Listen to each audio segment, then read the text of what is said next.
Hello everyone, welcome to शिक्षा shorts. ये जो है क्लास 7 सिविक्स का चैप्टर फर्स्ट का सेकंड पार्ट है। इसे हम करेंगे शुरू इस टॉपिक से, भारतीय लोकतंत्र में समानता। इससे पहले के जो है टॉपिक हम पार्ट 1 में कवर कर चुके हैं, तो करते हैं इसको शुरू। भारतीय संविधान सब व्यक्तियों को समान मानता है। इसका अर्थ है कि देश के व्यक्ति चाहे पुरुष हो, स्त्री हो या किसी भी जाति, धर्म, शैक्षिक और आर्थिक पृष्ठभूमि से संबंध रखते हो, वे सब समान माने जाएंगे। लेकिन इसके बाद भी हम यह नहीं कह सकते कि असमानता खत्म हो गई है। संविधान तो हमें बताता है कि हम समान है, बट हम बिल्कुल श्योरिटी से ये नहीं कह सकते कि जो है डिस्क्रिमिनेशन होता नहीं है, यह खत्म नहीं हुई है। लेकिन फिर भी कम से कम भारतीय संविधान में सब व्यक्तियों की समानता के सिद्धांत को मान्य किया गया है। हमारे कॉन्स्टिट्यूशन में तो एटलीस्ट हमें जो है इक्वालिटी का जो स्टेटस दे दिया है। हम सभी जो है in front of law equal हैं। जहाँ पहले भेदभाव और दुर्व्यवहार से लोगों की रक्षा करने के लिए कोई कानून नहीं था, अब अनेक कानून लोगों के सम्मान तथा उनके साथ समानता के व्यवहार को सुनिश्चित करने के लिए मौजूद है। ये जो अधिकार है हम लास्ट में देखेंगे, आर्टिकल 15 है, उसको भी हम ढंग से पढ़ेंगे। अब देख लेते हैं आगे का। समानता को स्थापित करने के लिए संविधान में जो प्रावधान है उनमें से कुछ निम्नलिखित है। ऐसे कौन कौन से प्रोविजंस हैं जिनसे जो है इक्वालिटी एस्टैब्लिश होती है, वो देखते हैं। तो पहला है, प्रथम, कानून की दृष्टि में हर व्यक्ति समान है। इसका तात्पर्य है कि हर व्यक्ति को देश के राष्ट्रपति से लेकर कांता जैसी घरेलू काम की नौकरी करने वाली महिला तक सभी को एक ही जैसे कानून का जो है पालन करना है।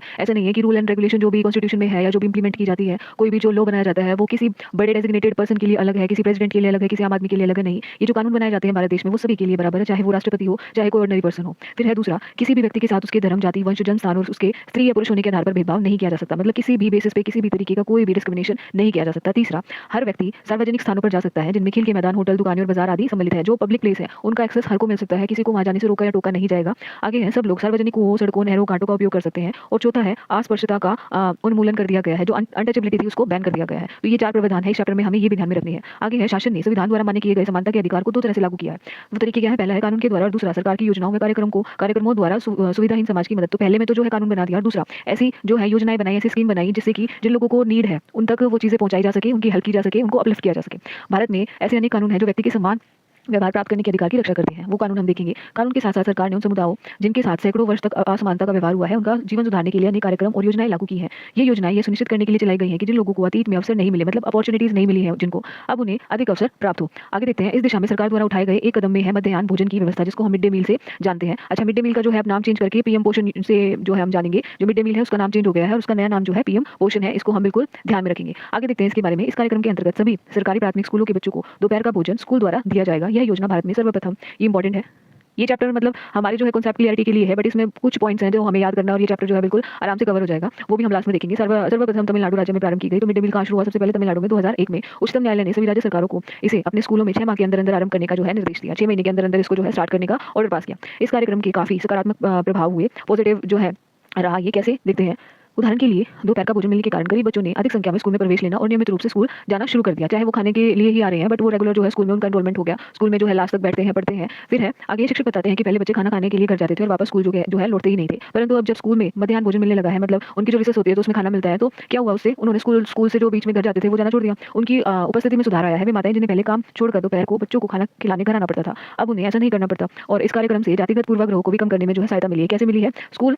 क्योंकि स्कूल में निम्न व उच्च जाति के बच्चे साथ साथ जो है भोजन करते हैं। अब जो स्कूल है उसमें तो ऐसा कोई क्राइटेरिया नहीं है ना कि किसी स्पेसिफिक कास्ट का बच्चा ही बैठेगा। तो अलग अलग धर्मों के अलग अलग जाति के जो है बच्चे एक साथ बैठ के जब खाना खाते हैं, तो ये जो असमानता वाला कॉन्सेप्ट है वो वहाँ जो है खत्म हो जाता है। एक समानता वाला जो है माहौल तैयार होता है बच्चों के लिए, जो कि बहुत जरूरी है। फिर है, यहाँ तक हमने पढ़ लिया था। हाँ, साथ बैठ के जो बच्चे भोजन करते हैं, और कुछ स्थानों पर तो भोजन पकाने के लिए दलित महिलाओं को काम पर रखा जाता है। तो इससे क्या हो रहा है? उनको काम भी मिल रहा है, और एक जो चीज़ है, दलित जो महिलाएं खाना बना रही है वही खाना जो है स्कूल में जो है सर्व किया जा रहा है। तो ये एक स्टीरियोटाइप यहाँ भी ब्रेक हो रहा है। मध्याह्न भोजन कार्यक्रम ने निर्धन विद्यार्थियों की भूख मिटाने में भी सहायता की है, जो प्राय खाली पेट स्कूल आते हैं और इस कारण पढ़ाई पर ध्यान केंद्रित नहीं कर पाते, क्योंकि जब तक किसी का पेट ही नहीं भरा है तो वो कहाँ पढ़ाई में ध्यान लगा सकता है। यद्यपि शासकीय कार्यक्रम अवसरों की समानता बढ़ाने में महत्वपूर्ण भूमिका निभा रहे हैं, किंतु अभी भी बहुत कुछ करने की जो है आवश्यकता है। मध्याह्न भोजन कार्यक्रम ने निर्धन बच्चों को स्कूल में प्रवेश और उनकी उपस्थिति तो बढ़ा दी है, लेकिन फिर भी इस देश में वे स्कूल हैं जहाँ अमीरों के बच्चे जाते हैं, और स्कूलों से बहुत अलग है, उन स्कूलों से बहुत अलग है जहाँ गरीबों के बच्चे पढ़ते हैं। आज भी देश में कई स्कूल हैं जिनमें ओम प्रकाश वाल्मीकि जैसे दलित बच्चों के साथ भेदभाव और असमानता का व्यवहार किया जाता है। इन बच्चों को ऐसी असमान स्थिति में ढकेल दिया जाता है जहां उनके सम्मान की रक्षा नहीं हो पाती। ऐसा इसलिए है क्योंकि कानून बन जाने के बाद भी जो है लोग सम्मान अपने आप को जो है उनके साथ, मतलब हर लोग एक दूसरे को सम्मान मानने से इंकार कर देते हैं। यही बता रखा है कि सम्मान समझने से जो है इंकार कर देते हैं आज भी। और ये जो चीजें होती हैं ये प्रैक्टिस होती है घर से शुरू। अगर घर में ही बच्चा ये देखता है कि हम उनसे बड़े हैं, हम उनसे छोटे हैं, तो ये जो चीज़ है उसके माइंड में हमेशा सेट रहती है और वो लाइफ लॉन्ग इसी चीज़ को प्रैक्टिस करता रहता है। बट अगर हम ये चीज़ शुरू करें घर से ही, तो ये चीज़ यहीं पे खत्म हो सकती है। अगर हम बच्चों को ये सिखाएं कि हम सभी बराबर हैं, तो वो बच्चे कभी भी अपने को सुपीरियर या दूसरे को इन्फीरियर फील ही नहीं कराएगा, ना ही फील करेगा। आगे देखते हैं। इसका मुख्य कारण यह है कि दृष्टिकोण में बहुत धीरे धीरे परिवर्तन आता है। एक दिन में कोई चेंज नहीं आता, बट अगर हम ठान ले तो चेंज जरूर आता है। यद्यपि लोग यह जानते हैं कि भेदभाव का व्यवहार। यद्यपि लोग यह जानते हैं कि भेदभाव का व्यवहार कानून के विरुद्ध है, फिर भी वे जाति, धर्म, अपंगता, आर्थिक स्थिति और महिला होने के आधार पर लोगों से असमानता का व्यवहार करते हैं। ये जानते बूझते भी जो लोग हैं, ये जो असमानता है इसको प्रैक्टिस करते हैं। वर्तमान दृष्टिकोण को बदलना तभी संभव है जब लोग यह विश्वास करने लगे कि कोई भी कमतर नहीं है। वही चीज़ है जो हमने अभी डिस्कस की। और हर व्यक्ति सम्मानजनक व्यवहार का अधिकारी है। हर इंसान का जो है अधिकार है कि उसको रिस्पेक्ट मिले। आगे है प्रजातंत्रीय समाज में समानता स्थापित करना एक सतत संघर्ष है। जो सतत संघर्ष का मतलब है आज के टाइम पे भी जो ये है चल ही रहा है, ये पूरा नहीं हुआ है, जिसमें व्यक्तियों और विभिन्न समाजों का सहयोग देना है। इस पुस्तक में आप इसी के बारे में और आगे पढ़ेंगे। अब यहाँ पे डॉक्टर भीमराव जी अम्बेडकर के बारे में दे रखा है। इनके कुछ शब्द ये देखते हैं। अपने आत्मसम्मान को दांव पर लगाकर जीवित रहना अशोभनीय है। आत्मसम्मान जीवन का सबसे जरूरी हिस्सा है। इसके बिना व्यक्ति नगण्य है। आत्मसम्मान के साथ जीवन बिताने के लिए व्यक्ति को कठिनाइयों पर विजय प्राप्त करनी होती है। केवल कठिन और निरंतर संघर्ष से ही व्यक्ति बल, विश्वास और मान्यता प्राप्त कर सकता है। ये कोटेशन एज इट इज लिखी हुई है। फिर एक और है, मनुष्य नाशवान है। व्यक्ति को किसी न किसी दिन मरना है, परंतु व्यक्ति को यह संकल्प लेना चाहिए कि वह अपने जीवन का बलिदान आत्मसम्मान के उच्च आदर्शों को विकसित करने और अपने मानव जीवन को बेहतर बनाने में करेगा। किसी साहसी व्यक्ति के लिए आत्मसम्मान रहित जीवन जीने से अधिक अशोभनीय और कुछ भी नहीं है। ये डॉक्टर भीमराव अम्बेडकर के जो है शब्द थे, जो हमने अभी पढ़े। आगे देखते हैं अन्य लोकतंत्रों में समानता के मुद्दे। शायद आप सोच रहे होंगे कि क्या भारतीय लोकतंत्र ही ऐसा है जहाँ समानता का अस्तित्व है, मतलब जहाँ पे ऐसे डिस्क्रिमिनेशन देखने को मिलते हैं और जहाँ समानता के लिए संघर्ष जो है जारी है। सच तो यह है कि संसार के अधिकांश लोकतंत्रीय देश में समानता के मुद्दे पर विशेष रूप से संघर्ष हो रहे हैं। उदाहरण के लिए संयुक्त राष्ट्र अमेरिका के एक एग्जाम्पल देखते हैं। अफ्रीकी अमेरिकन लोग जिनके पूर्वज गुलाम थे और अफ्रीका से लाए गए थे, आज भी अपने जीवन को मुख्य रूप से असमान बताते हैं। जबकि 1950 में 1950 के अंतिम दशक में अफ्रीकी अमेरिकन को समान अधिकार दिलाने के लिए आंदोलन हुए थे। कब हुए थे? 1950 में। ये भी जो है याद रखने लायक बात है। इससे पहले अफ्रीकी अमेरिकन के साथ संयुक्त राज्य में बहुत असमानता का जो है व्यवहार होता था और कानून भी उन्हें समान नहीं मानता था। यहाँ के तो जो कानून था उसमें भी ये बराबर नहीं माने जाते थे। उदाहरण के लिए बस से यात्रा करते समय उन्हें बस में पीछे बैठना पड़ता था, या जब भी कोई गोरा आदमी बैठना चाहे उन्हें अपनी सीट से उठ जाना पड़ता था। एक एग्जांपल है, ये एक स्टोरी भी दे रखी है। रोजा पार्क्स करके एक अफ्रीकन अमेरिकन महिला थी। 1 दिसंबर 1955 के दिन जब 1 दिसंबर 1955 को दिन भर काम करके थक जाने के बाद बस में उन्होंने अपनी सीट एक गोरे व्यक्ति को देने से जब मना कर दिया, तो उस दिन उनके इनकार से जो है अफ्रीकी अमेरिकन के साथ असमानता को लेकर एक विशाल आंदोलन जो है शुरू हो गया। और यही आंदोलन किस नाम से जाना जाता है? नागरिक अधिकार आंदोलन, सिविल राइट्स मूवमेंट, जो कि 1964 में था कहलाया। 1964 के नागरिक अधिकार अधिनियम ने नस्ल, धर्म और राष्ट्रीय मूल के आधार पर भेदभाव को निषेध कर दिया, बैन कर दिया। यहीं से जो है बैन हो जाएगा। ये कौन सा था आंदोलन? नागरिक अधिकार आंदोलन, जिसको सिविल राइट्स मूवमेंट कहेंगे, 1964 का। आगे देख रहे हैं हम। इसने यह भी कहा कि अफ्रीकन अमेरिकन बच्चों के लिए सब स्कूल के दरवाजे खोल दिए जाएंगे और उन्हें उन अलग स्कूलों में नहीं जाना पड़ेगा जो विशेष रूप से उन्हीं के लिए जो है खोले गए थे। मतलब यहाँ तो स्कूल भी जो है बच्चों के अलग थे।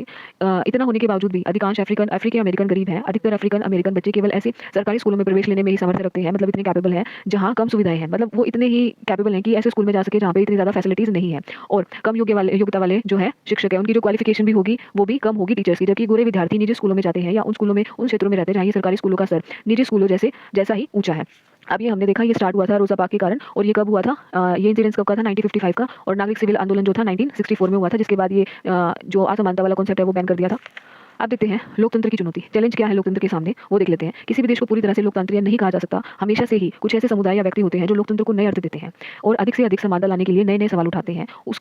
इसके केंद्र में वह संघर्ष है जो सब व्यक्तियों को समानता और सम्मान दिलाने का पक्षधर है। इस पुस्तक में आप पढ़ेंगे कि किस तरह समानता का प्रश्न भारतीय लोकतंत्र में हमारे दैनिक जीवन के विभिन्न पहलुओं को प्रभावित करता है। इन पाठों को पढ़ते हुए विचार कीजिए कि क्या सब व्यक्तियों की समानता और उनके आत्मसम्मान को ऊंचा रखने की भावना को लोग स्वीकार कर रहे हैं या नहीं। ये क्लास में क्वेश्चन है कि आज के टाइम में भी जो ये चीजें हैं प्रैक्टिस होती हैं या नहीं है। क्या आज के समय में भी लोग पढ़ लिख के एक दूसरे को बराबर मान रहे हैं या नहीं मान रहे हैं। ये चीज हम डेली अपनी सोसाइटी में जो है प्रैक्टिस होते देखते हैं। आज भी कास्टिज्म, आज भी जो है रिलीजन को लेकर मैं बड़ा तू छोटा, ये सारी चीजें हमेशा चलती रहती हैं और आज भी चल रही हैं। अच्छा, हमने जो देखा था, प्रावधान देखे थे, उसमें आर्टिकल जो 15 है ये बहुत इंपॉर्टेंट है, इसको याद रखना है। इसमें है क्या? किसी भी धर्म, मूल वंश, जाति, लिंग या जन्म के स्थान पर जो है अगर कोई भी इंसान असमानता करता हुआ मिला तो उसको दंड दिया जाएगा। ये हमारा आर्टिकल 15 है। इसके 2 पार्ट है और इनके लास्ट में भी 2 क्लोज है। इसमें सारी चीजें वही कह रखी है। राज्य किसी, अच्छा, पहला जो क्लोज है वो राज्य को निर्देश देता है और फिर दूसरा जो है वो नागरिक को देता है। बात सेम ही कही गई है कि कोई भी इंसान धर्म और मूल वंश, जाति, लिंग के स्थान पर या जन्म के स्थान पर किसी के साथ कोई भी किसी भी तरीके का जो है भेदभाव नहीं करेगा। यहाँ पे सेम चीज नागरिकों के लिए कही है कि एक नागरिक दूसरे नागरिक के साथ उसके मूल वंश, धर्म या जाति, लिंग के आधार पर उसके साथ जो है भेदभाव नहीं करेगा। जो पब्लिक प्लेसेस है वहाँ पे जो है हर इंसान को जाने का अधिकार है और उसे वहाँ जाने से रोका नहीं जाएगा। और वही चीजें नीचे दे रखी है कि पहले के टाइम में होता था कि कुओं से पानी नहीं ले सकते थे लोग, तालाबों में नहीं जा सकते थे, तो वो चीजें भी बिल्कुल जो है समाप्त कर दी गई। ये आर्टिकल हमारा 15 हमें बताता है। इसके साथ साथ एक इंपॉर्टेंट पॉइंट और है।